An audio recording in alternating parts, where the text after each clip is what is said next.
relating it back to contact centres and how those environments work is, there's still a very high need for the specialist teams, or, the teams of where they are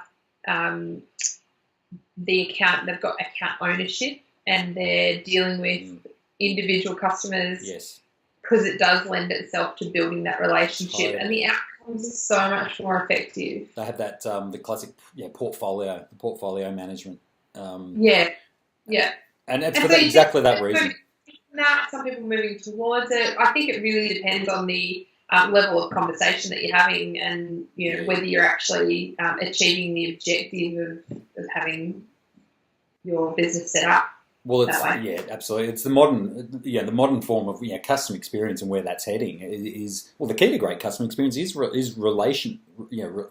strong relationships where you actually work with the customer to sort of co-create mutually beneficial solutions and outcomes, and that's a far higher form than where most companies currently, even the biggest, sit in their maturity with customer experience.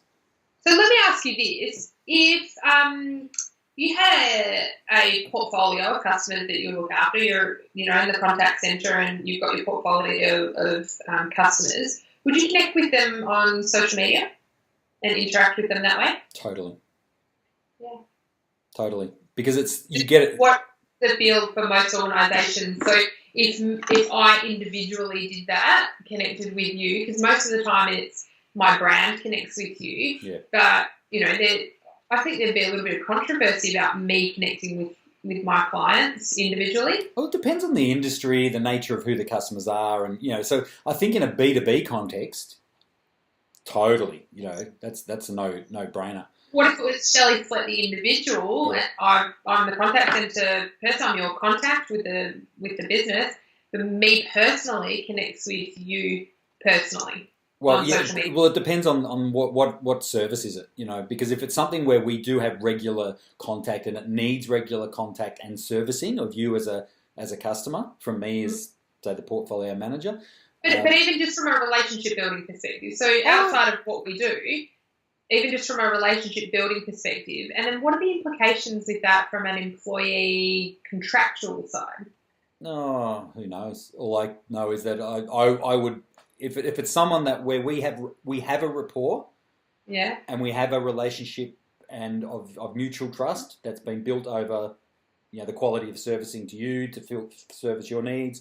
You've communicated your satisfaction and with the relationship and the benefit you derive from that as my customer, and we've got this ongoing dialogue. Then it's just a natural, because it's human relations. The fact that you're my customer, in that context, and this is something I've latched onto quite recently in the online course I'm developing for some of my content, where I'm looking for a bit more targeted sort of descriptions of competencies around customer experience and customer service and sales. And one of those is person first, customer second.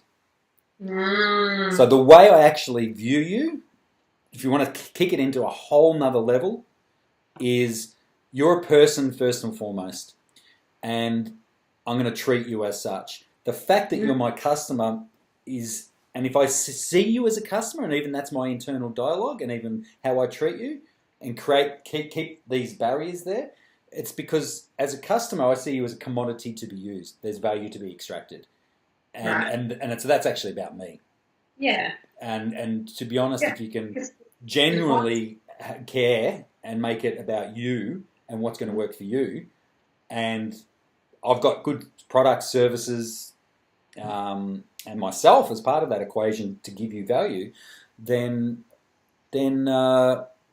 we can transcend. We can transcend that business customer dynamic. That's the way the world's heading. Yeah, and communication and tools and technology allow that. And if you wanted to impact your NPS and your customer experience scores, and that's how you impact NPS. Protection. Yeah, absolutely. No, I reckon that's a really good kind of message to leave our listeners with. Is if, like Simon, you're wanting to improve your relationships with the people that you're engaging with, then get busy on social media. Start start putting yourself out there, right? Yeah, and welcome the connections from your customers, because if you're good at what you do and you've got a real valuable contribution there in the social media space, surely that's great. Enhances your offering to them, the perceived value. Absolutely, yeah, and leverage it. It's there. Yeah. It's popular. It's a great medium. Leverage it. Yeah, but you leverage it, but you're not abusing it. And right. And that's treat it with respect. Yes, exactly.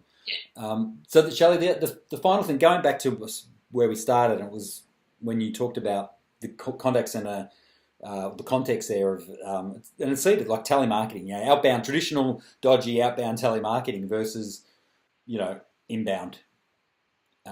Is a good, I suppose, example of the difference there. Specifically, there was a thread I was following around charities. And I can tell you right now, charities are the best example of how to stuff this up. Oh, yeah. Yeah? There you go, you rolled your eyes. You know exactly what I'm talking about. And the opportunities, so I've got like 2 major charities that I contribute to that are 2 of the bigger ones. And I tend to then, that they're who I have the relationship with and been long-term and have a lot of goodwill towards them as organisations and what they do. And yet they're really bad. They're good in terms of obvious ways through email and keeping their brochures and talking about the things they're doing broadly. But there should be one person that can contact me. Yeah. Because I've been a regular contributor at a fairly high amount for a long time now.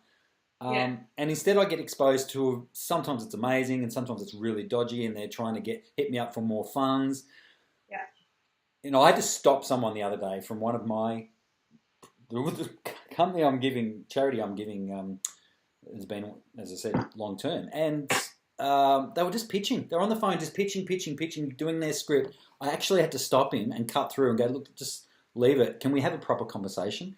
Because I'm in a particular situation right now where I can't do what you're wanting, so I'm going to save you some time. But I think it's important that you actually have a dialogue with me so you get that. And then we ended up having a real chat, real person to person, and he loved it. Made his day. And I think it was lovely, but you wouldn't have got that through I cut through the script that he was on, and suddenly I heard the real person.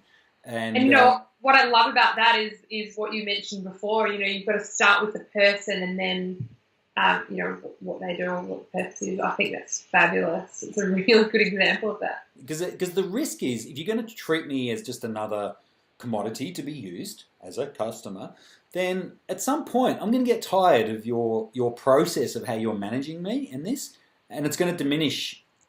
It's going to diminish in my mind, and it already has, my feelings of goodwill towards you. Absolutely. Yeah. So the act of trying to get more money out of me because of how poor that is undermining the value I get from donating. Yeah, that's right. I think that's stupid. That's just stupid. So anyway. I think that's a great point to end it on, Simon. Cool. All right. Let's do this again. We will. All right. Thanks, Shelley.